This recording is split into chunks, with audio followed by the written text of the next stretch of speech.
오늘 하나님께서 우리에게 주시는 말씀 에베소서 2장 8절에서 9절까지 말씀입니다.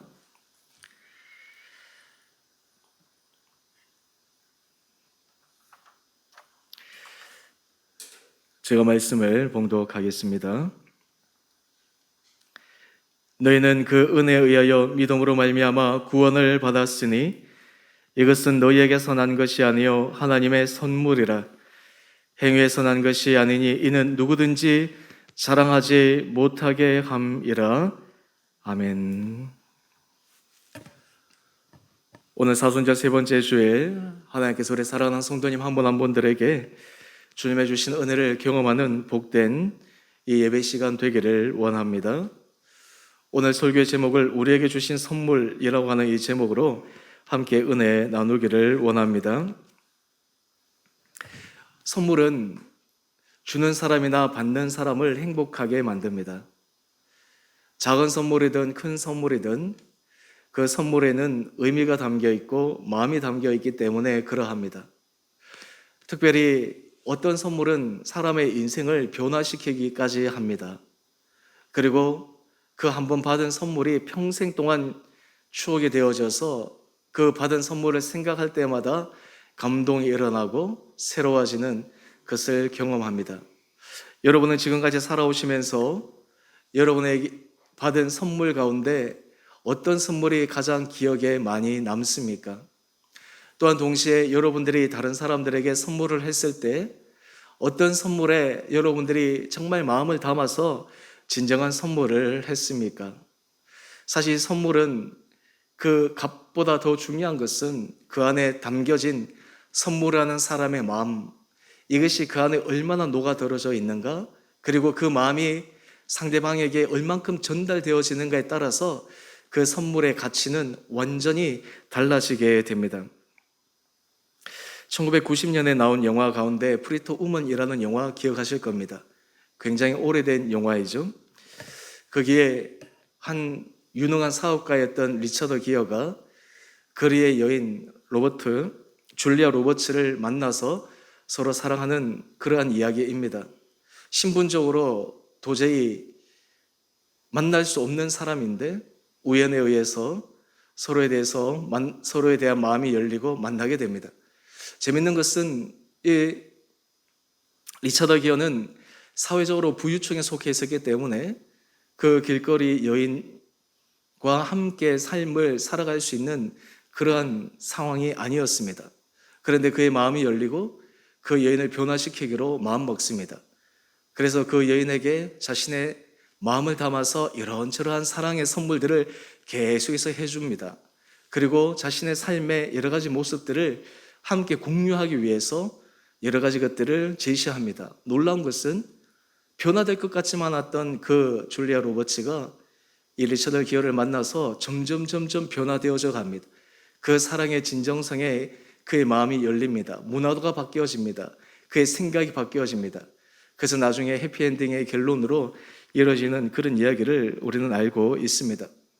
여러분, 우리가 어떤 사람을 변화시킬 때 그 사람을 변화시키기 위해서 가장 중요한 것은 바로 자신의 마음이 담긴 진정한 선물, 자신의 마음이 담긴 그러한 자신의 사랑이란 것이 사람을 변화시킬 수 있는 그런 중요한 것임을 이 영화에서 로맨스를 통해서 우리에게 보여주고 있습니다. 하나님께서 우리에게 주신 최고의 선물은 우리의 인생을 근본적으로 바꾸기 위한 선물입니다. 사실 이 선물이 우리에게 온전하게 느껴지고 받아들여지게 될 때 우리 인생에 있어서 일생일대의 새로운 변화가 일어나게 됩니다. 오늘 사순절 세 번째 주일을 맞이해서 오늘 하나님께서 우리에게 주신 이 선물에 대해서 다시 함께 우리가 묵상함으로 하나님이 이 선물을 통해 우리의 삶을 어떻게 바꾸기를 원하셨는지, 또 이 선물을 통해 우리의 삶에 우리의 존재 본질이 어떻게 변화되어지는지를 함께 묵상하며 또한 하나님께서 우리에게 주실 은혜를 기대할 수 있는 이 복된 아침 시간 되기를 원합니다.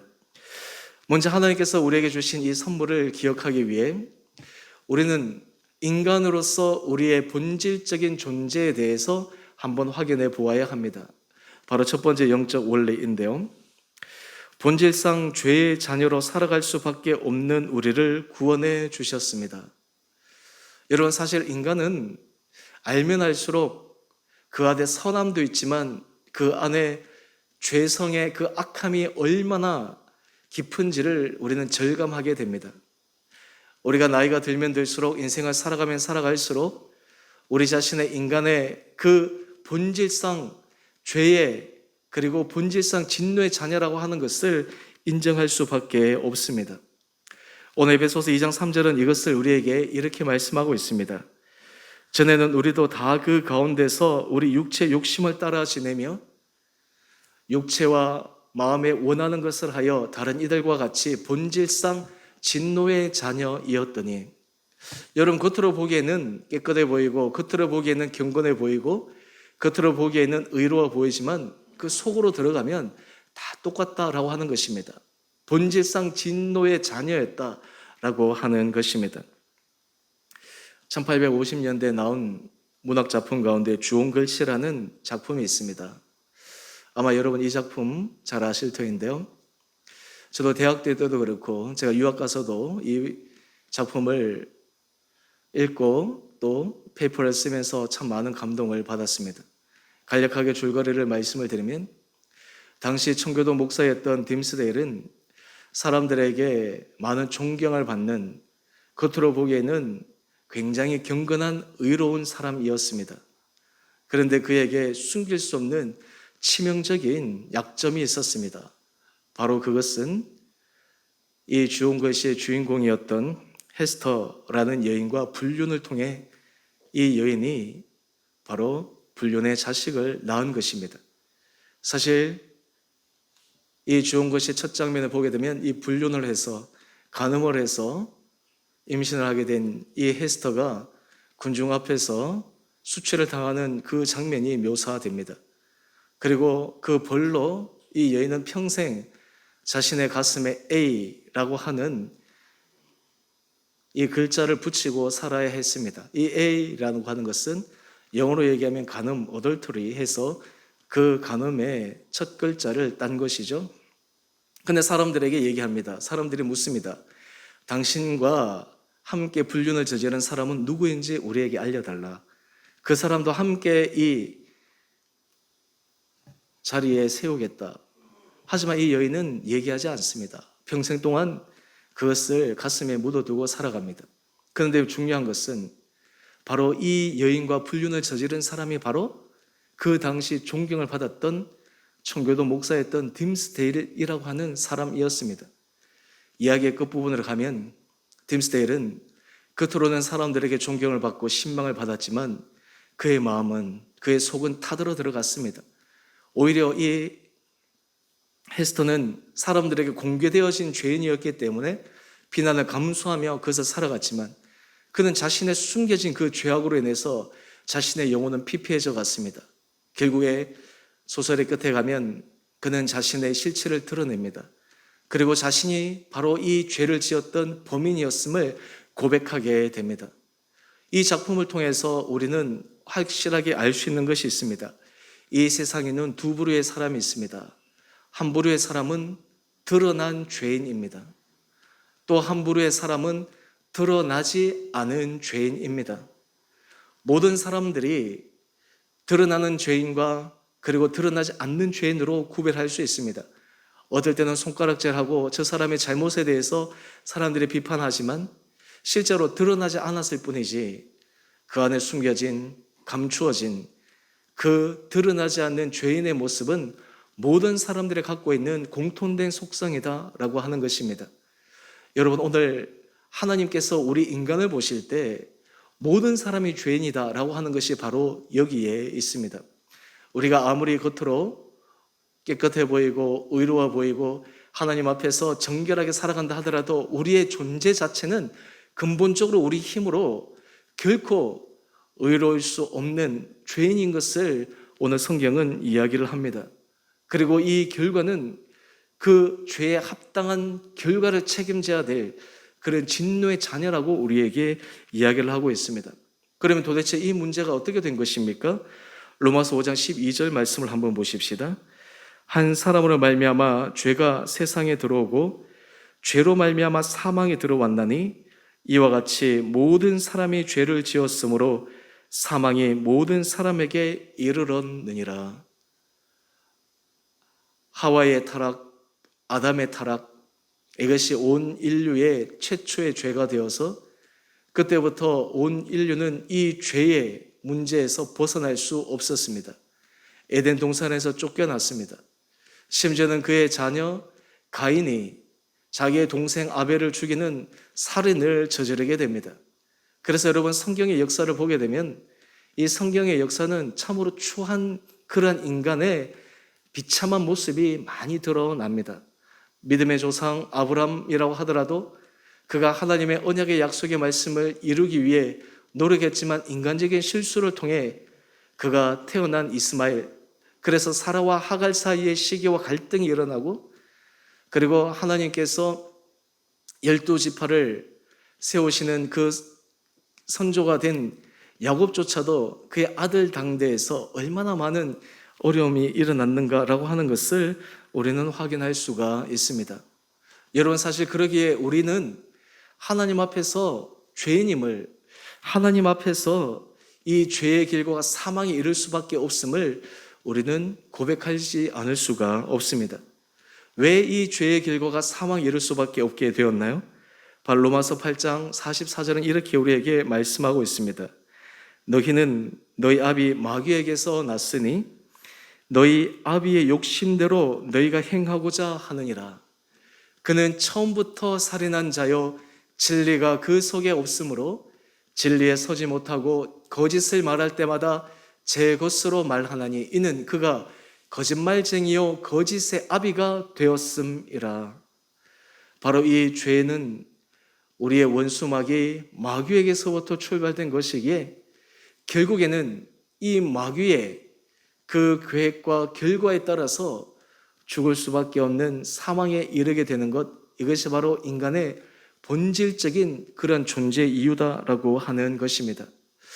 여러분, 그래서 많은 사람들이 의로움으로, 행위로, 선함으로 그 죄에서 벗어나기를 원합니다. 그런데 여러분, 우리가 실제로 삶을 살아가다 보면 우리의 삶은 계속해서 반복된 죄로 인해서 고통당하는 것을 알 수가 있습니다. 오늘 그것을 요한복음 8장 34절은 이렇게 우리에게 말씀하고 있습니다. 진실로 진실로 너희에게 이르노니 죄를 범하는 자마다 죄의 종이라. 우리가 원하는 선은 행하지 않고 원하지 않는 악죄, 이것을 계속해서 우리가 하지 않으려고 해도 반복적으로 일어나는 거예요. 계속해서 그 일에서 매이는 것이에요. 사람이 참 아이러니한 것은 프로이드가 그 얘기를 하는데, 어렸을 때 제가 부모로부터 받은 그 상처, 아픔, 고통, 이것으로 인해서 또 그 상처가 자기의 자녀에게 또 다른 세대에게 전달되어서 계속 유전된다라고 하는 거예요. 인생에 있어서 변화되어야 될 것이 변화되어야 되는데 변화되지 못하고 오히려 그 고통과 아픔이 또 다른 어려운, 또 다른 문제로 이끌어내는 그러한 것이 바로 삶의 현상이요 삶의 어려움이다라고 하는 것입니다. 여러분, 우리가 주변에 가만히 보게 되면 우리가 삶을 살아갈 때마다 이 세상의 그 타락함과 이 세상의 여러 가지 사람의 부패함을 보게 됩니다. 요즘 한국 사회에서 한동안 유행했고 지금도 많이 쓰고 있는 내로남불, 내가 하면 로맨스고 남이 하면 불륜, 여기에는 이중잣대가 들어있는 것이죠. 내가 하면 괜찮고 남이 하면 잘못이고, 그런데 사실 이 잣대를 우리 자신에게 들이대기 시작하면 어느 누구도 우리 한 사람 한 사람이 나는 괜찮은 사람이라고 주장할 수 있는 사람이 아무도 없습니다. 심지어는 교회 안에서도, 그리고 예수 믿는 그런 사람 안에서도 이런 일들이 비일비재하게 일어납니다. 예수 믿는다고 하지만, 그리고 우리가 하나님의 은혜 가운데 서 있다고 하지만 우리의 삶의 자리가 본질적으로 우리가 죄인이라고 하는 것을 철저하게 인식하지 못하는 한 우리는 계속해서 이 죄의 그 속성과 어둠의 속에서 벗어날 수 없는 연약한 존재라고 하는 것을 우리는 깊게 이해해야 합니다. 여러분, 이것을 해결할 수 있는 유일한 길은 하나님께서 온갖 방법을 다 사용하셨지만 그것을 하는 유일한 길은 오직 예수 그리스도를 통해서만 이 길을 해결할 수 있다라고 하는 것을 우리에게 보여주셨습니다. 그래서 에베소서 2장 1절은 우리에게 말씀합니다. 그는 허물과 죄로 죽었던 너희를 살리셨도다. 여러분, 사람이 죄를 짓게 되면 그 지은 죄뿐만 아니라 그 지은 죄로 인해서 일어나는 인간에게 느끼는 죄책감으로 사람을 힘들게 만듭니다. 고통스럽게 만듭니다. 아까 전에 주홍걸 씨에 잠시 말씀을 드렸지만 겉으로는 경건해 보여서 많은 사람에게 신망을 얻고 많은 사람에게 존경을 받았던 그 딤스데일 목사는 자신이 지은 그 죄에 그 죄책감으로 그는 평생을 고통스럽게 살아갑니다. 그리고 심지어는 그것으로 인해서 그는 병을 얻게 됩니다.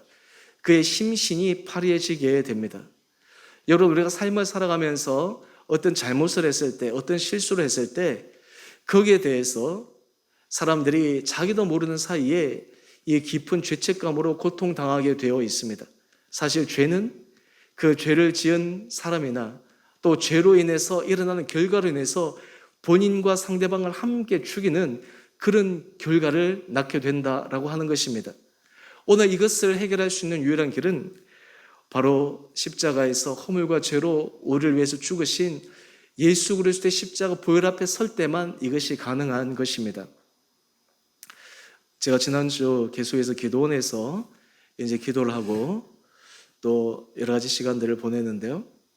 특별히 이번 한 주 동안 제가 십자가 묵상을 참 많이 했습니다. 이 십자가 묵상을 하면서 느끼는 것 가운데 하나가 우리가 하나님 앞에서 참 얼마나 부족한 자인가, 우리가 하나님 앞에서 얼마나 죄인인가, 우리 인간으로서 할 수 있는 그 한계에 대해서 철저하게 고백하지 않을 수 없었습니다. 우리는 그저 십자가를 바라볼 때 교리적으로, 습관적으로 십자가 이렇게 얘기를 하지만 그 십자가의 사건이 우리의 인생을 송두리째 바꿀 수 있고 우리의 삶이 정말 죽을 수밖에 없는 그런 사망에서 생명을 옮기는 놀라운 것이라고 하는 것을 우리가 정말 느끼며 살아가고 있는가? 하나님은 우리가 죽을 수밖에 없는 우리에게 예수 그리스도로 말미암아 생명의 은혜의 길을 우리에게 제시해 주셨는데 우리는 이 크고 놀라운 이 선물을 너무나 하찮게, 너무나 당연하게, 때로는 그냥 보잘것없는 것으로 받아들이고 있지 않은가, 그러한 생각들, 이런 마음들이 많이 들었습니다. 그때마다 하나님 앞에 기도할 때 우리가 예수 그리스도 앞에 설 수 있다고 하는 것이 얼마나 우리 인생 가운데 행복한 일인가. 우리 인생이 변화될 수 있고 바뀔 수 있고 새로워질 수 있는 그 유일한 길이 예수 그리스도의 십자가 앞에 있다고 하는 것이 얼마나 우리에게 정말 복된 길인가. 세상에 많은 사람들이 그 문제를 해결하기 위해 온갖 인간적인 방법과 수단과 다 동원하지만 우리는 사람들이 보기에 미련해 보이는 그 예수 그리스도의 십자가 앞에 나가 주님의 보혈의 은혜와 능력으로 우리의 삶이 새로워질 수 있다, 우리의 삶이 바뀌어질 수 있다라고 하는 것을 고백하게 되는 것, 이것이 얼마나 감사하고 얼마나 정말 기쁘고 놀라운 일인가라고 하는 것들을 생각해 보게 됩니다. 여러분, 사실 우리가 일상의 삶에서 주님께서 우리에게 주신 은혜, 주님께서 우리에게 주신 건강, 주님께서 우리에게 주시는 환경, 사실 이러한 것들이 우리가 예수 그리스도 앞에 있을 때 얼마나 귀한 것인가라고 하는 것을 다시 한번 생각해 보게 됩니다. 오늘 우리가 왜 십자가의 은혜가 우리에게 깊은 감동으로 다가오지 못합니까?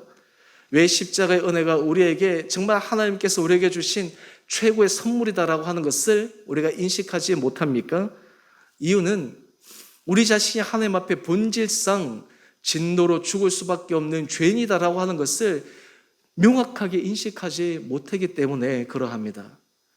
오늘 우리가 이 아침 하나님 앞에 우리 자신의 본질, 우리 자신의 깊은 죄의 속성, 우리 자신이 하나님 앞에 정말 감출 수 없는 그 깊은 그 죄의 나락에서 이것을 새롭게 해주시는 십자가 보혈의 은혜로 우리를 생명으로 인도해 주신 주님 앞에 새로운 믿음의 차원으로 은혜의 감사함으로 나갈 수 있는 우리 온 복된 성도님 한 분 한 분들 되시기를 원합니다.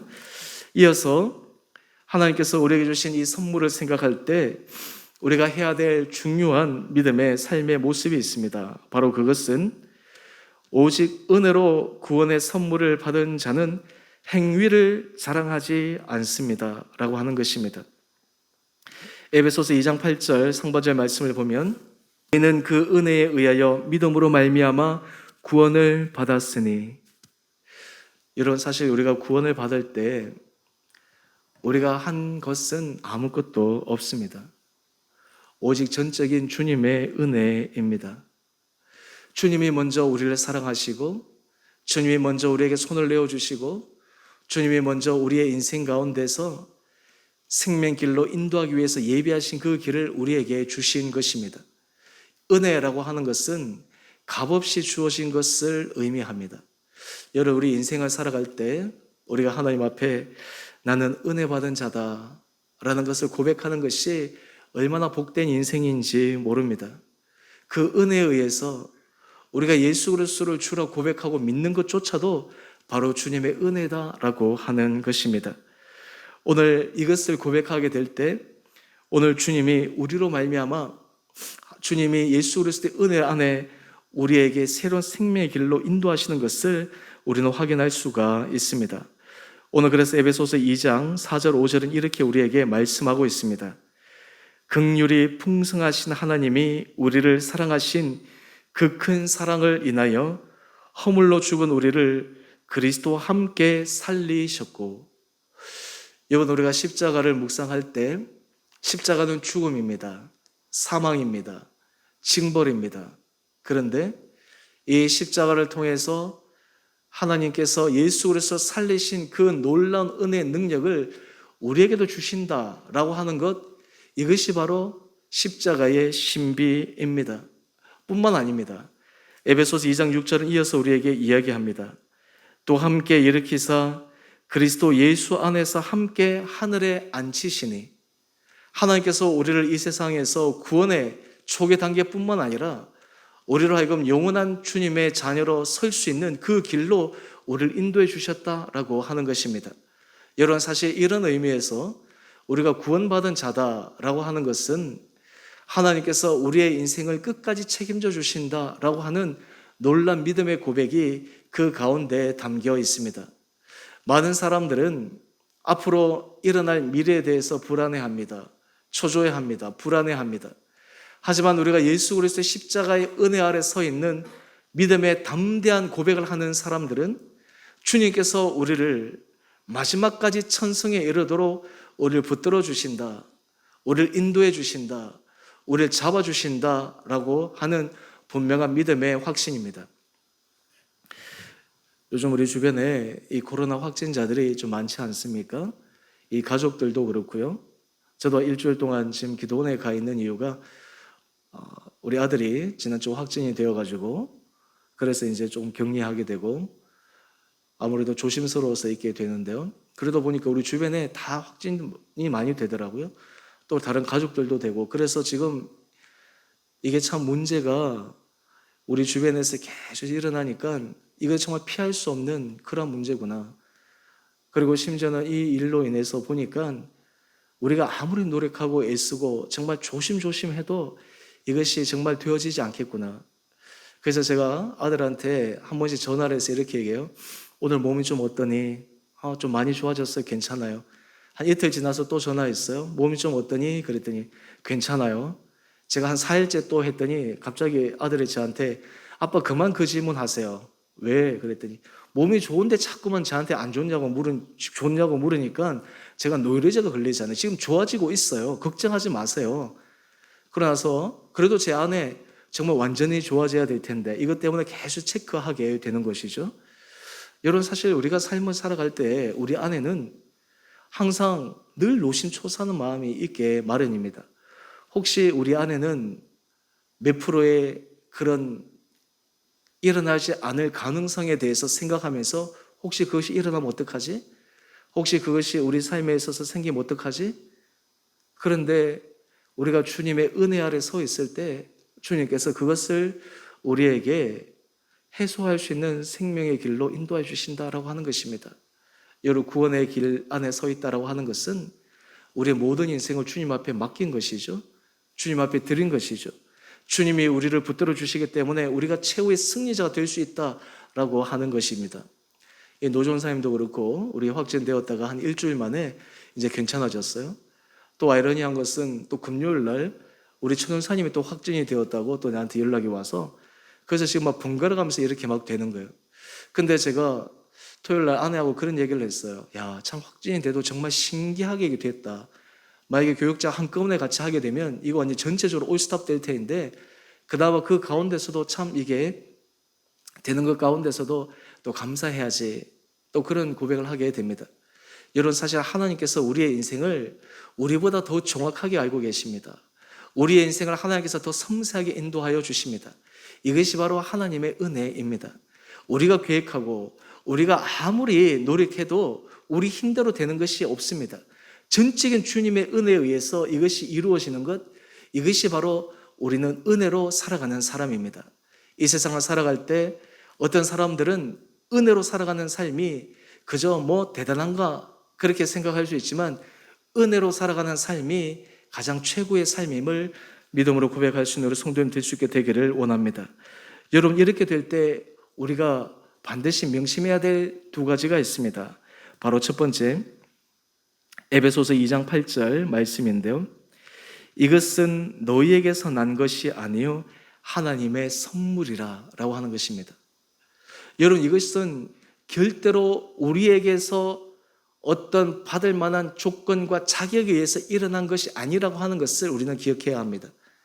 하나님께서 우리에게 선물을 주셨다고 해서 우리가 내가 선물을 받을 만한 자격이 있다 이렇게 생각하는 것이 아니라, 이것은 전적인 하나님의 무조건적인 선물입니다. 무조건적인 우리에게 베푸신 사랑입니다. 이것을 우리는 기억해야 합니다. 그렇기 때문에 우리 안에는 하나님께서 주신 이 선물을 기억하게 될 때 우리 안에 진정한 믿음의 고백이 다음으로 일어나게 됩니다. 바로 그것이 에베소서 2장 9절 말씀인데요. 우리 같이 함께 읽어보겠습니다. 시작. 행위에서 난 것이 아니니 이는 누구든지 자랑하지 못하게 함이라. 아멘.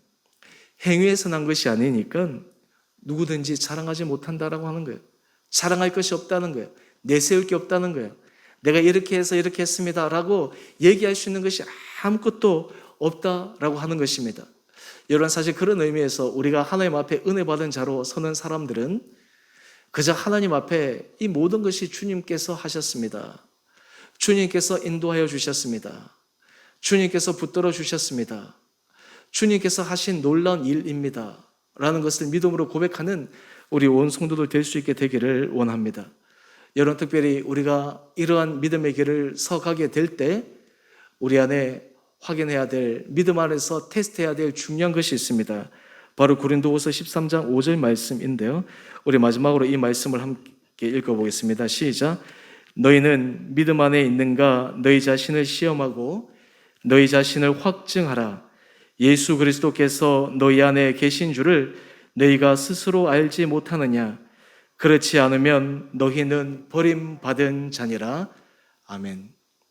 우리 안에 예수 그리스도의 은혜 아래 하나님 앞에서 서 있는지를 우리가 날마다 확증하고, 주님이 우리 삶을 우리 가운데 붙들어 주심을 우리가 온전히 고백하는 그 은혜가 우리 가운데 있는가라고 하는 것을 테스트해야 된다라고 하는 것입니다. 저는 바라기는 우리 사랑하는 성도님 여러분, 이 사순절 기간을 보내면서 여러분 안에 예수 그리스도가 여러분의 심령에, 여러분의 생각에, 여러분의 삶의 중심 가운데 함께 하심으로 주님께서 여러분에 주시는 그 인도하심의 은혜를 누려나갈 수 있는 우리 온 복된 성도님 한 분 한 분을 될 수 있게 되기를 주님의 이름으로 축원드립니다. 이렇게 될 때 우리가 마지막 에베소서 2장 10절 말씀인데요. 제가 읽겠습니다. 우리는 그가 만드신 바라 그리스도 예수 안에서 선한 일을 위하여 지으심을 받은 자니 이 일은 하나님이 전에 예비하사 우리로 그 가운데서 행하게 하려 하심이니라. 아멘. 하나님 앞에서 우리가 구원받은 자로, 하나님 앞에서 믿음 안에서 새로워진 자로 주님의 선한 일에 쓰임을 받을 수 있는 우리 온 복된 성도님 한 분 한 분들 될 수 있게 되기를 주님의 이름으로 축원드립니다.